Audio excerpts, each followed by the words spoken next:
gagamitin kong item kay Chu. Malakas kaya yung damage kapag ganito yung ginawa nyo? Malalaman natin sa laban na to. Level 2, palagan agad kahit low HP pa ako. Tamang-tama naman yung dating ni Taong Baka. Dinaganan ba naman si Ruby? Naka-free hit tuloy si Chu. Kinukuha ko lang yung halimango dito pero mukhang ayaw akong pagbigyan ni Ruby. Sinayawan ko na lang agad sabay double recall. Napakakati. Pero grabe yung sustain niya. Muntik pa nga ako dito maunahan. Mabuti na lang talaga malakas yung damage ng tadyak pang kalawakan. Dito sa may turtle, nahuli nila yung lalaking mahilig mag-lotion. Sigusion! Pati si Hanabi wala nang nagawa kahit yung ultimate ko hindi maganda yung position. Wata! Dalawang BOD nga lang yung nabuo ko dito. Mabilis kasi natapos yung laban. Pero yung damage ni Chu sa palagay ko masakit din naman. Hindi ko nga lang nasubukan yung 6 na BOD kung may damage ba talaga. Sabi kasi nung iba wala daw damage yun kaya hindi nila ginagawa. Pero kung titingnan nyo dito yung damage ng skill ni Chu yung masakit. Pero yung basic attack niya parang normal lang. Sa susunod subukan nating mag full item para magkaalaman. Victory, baby!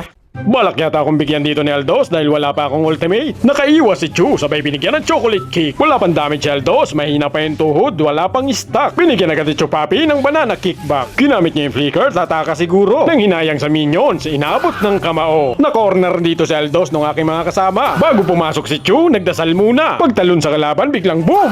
Nawala. Ang galing ni Leslie, double kill. Hindi pa nakontento, naka-triple kill. Hindi nagpahuli si Chupapi, killing spree. Okay lang yan Leslie, abot pa. Si Aldos paparating na. Bigyan mo agad para makamenya ka. O ito, para sa'yo, babawasan ko na. Ay, sorry, napasobra. Sige, mag-lord na lang tayo para makabawi ka. Kaso lang, ayun lang, sa akin pa rin napunta. Hindi ka marunong manglasit, pindot gaming ka siguro. Dito, ginamit ko na yung isang one hit ni Chu. Ang sakit naman talaga, tagusan hanggang buto. Ang sakit din ng Tore, kaya naman dito, inulit ko. Ulitin natin dito kung masakit talaga. Grabe naman talaga yung damage, pati yung tank na bura. Si Cardo Dalisay na lang yung natitira, bigyan na natin para matapos na. Oh, victory, baby!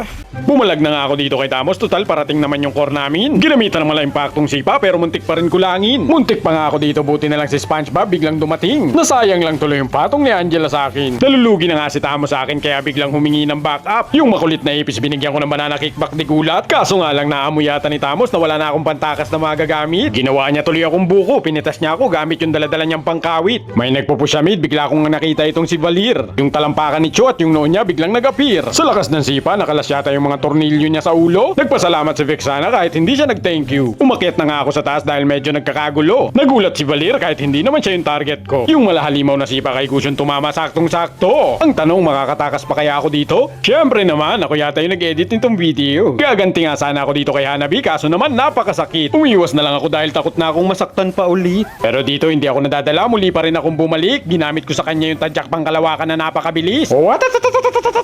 Alam na this. Ang ganda pala gamitin nito ni Obsidian. Napakalakas pala nitong MM na to. Kapag nakabitan mo ng ulti yung kalaban, wala na. Tunaw na yan sa'yo. Tingnan nyo, walang kawala. Tunaw ng napakasarap. Wala yan. Pag lumapit yan, tapos may ulti ka, wala na. Finish na. Tingnan nyo. Sabay takas ka na lang na may micro pang kalawakan. Dito, akala ni Nathan wala akong ulti. Nagkamali siya ng pasok. Sinalo ba naman lahat ng putok? Dito naman sumabla yung ultimate ko kay Lilia. Pero ayos lang yun, tunaw pa rin siya. Brrrr, napakasakit talaga. Saglit nga lang yung lure dito, ang bilis makuha. Yung build na gamit ko dito galing sa top global, effective naman, pantunaw ng mga kalaban ko dito. Tingnan nyo naman, kahit tang pa yan, tinutunaw lang nito. Talo.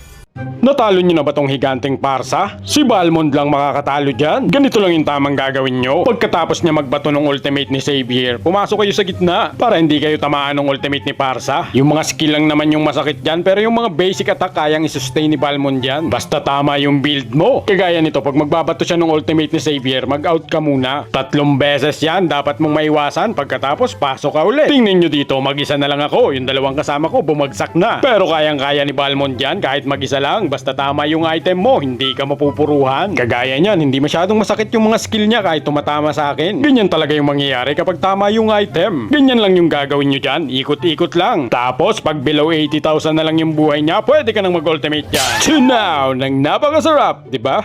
Victory, baby!